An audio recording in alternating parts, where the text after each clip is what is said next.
The Empire used transforming sirens to punish rebels and relied on lowlives to maintain their twisted form of execution. Our story starts as a tale in Mos Eisley. A young man walks into an alien crowd, greeting a rebel corporal. The corporal is not in the best mood, and when asked how the war is going, mentions how the rebels are losing soldiers at a staggering pace. So the mysterious man offers to buy everyone a drink to lighten the mood. Everyone is shocked by the amount of credits thrown out, and the rebel asks where he got such an amount. The human answers back that he is an Imperial officer, which almost causes the rebel to attack him, but he persuades him to listen to his tale. We cut to the past where we see the human named Garv offered a special role. The Imperial officer reveals that they had been tracking his life, and that the Empire does this for most nowadays. He stresses to Garv that he is a loner, which makes him perfect for the role. The Star Destroyer by this point has landed on a beach-like planet, with a beacon lighthouse overlooking the sea.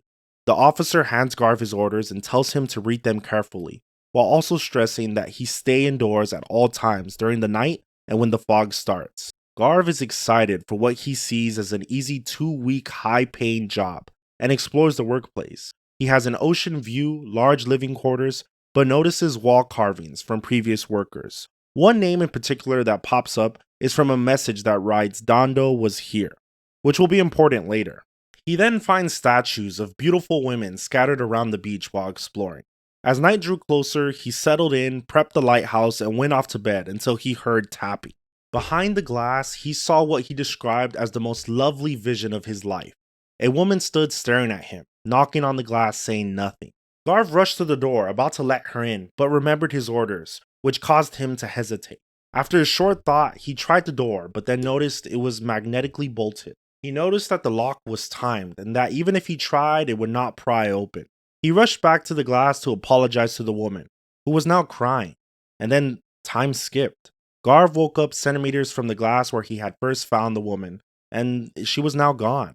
He prepared himself and went out searching with his blaster. He then stumbled upon another person. He tried to communicate with the person, but they ran off, and he caught a group of them who were building a raft. Garv noticed they all wore orange jumpsuits and were running around terrified. They ran from the fog and even left their raft back in the water. He remembered his orders and quickly returned back to the lighthouse after seeing the fog.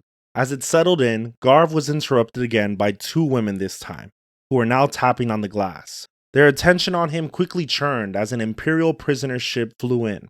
Prisoners dropped from the ship and the 2 women rushed towards them. The women lunged towards the terrified prisoners and transformed into jelly-like creatures that easily overwhelmed and consumed them. Garv watched terrified and had been surrounded by them during the night. In the morning, he looked for answers and returned to the stone statues that quickly transformed when the fog set in.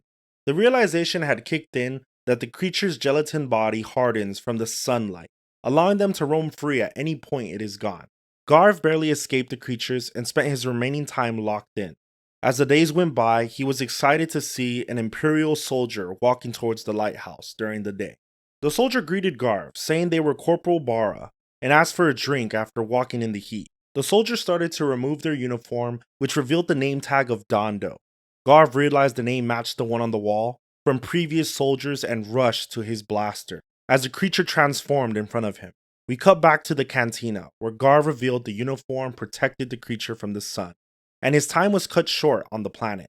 He waited for the next prisoner ship to arrive, and instead of waiting for someone to relieve him of his assignment, he took it over by blasting the pilots. Garv took the ship, credits on board, and prisoners back with him, and we cut to him offering Imperial-hating prisoners as rebel fighters to the rebel corporal. This comes from a 1996 comic named Tales of Mos Eisley. Thanks for watching, and if you want to hear more, be sure to like and subscribe.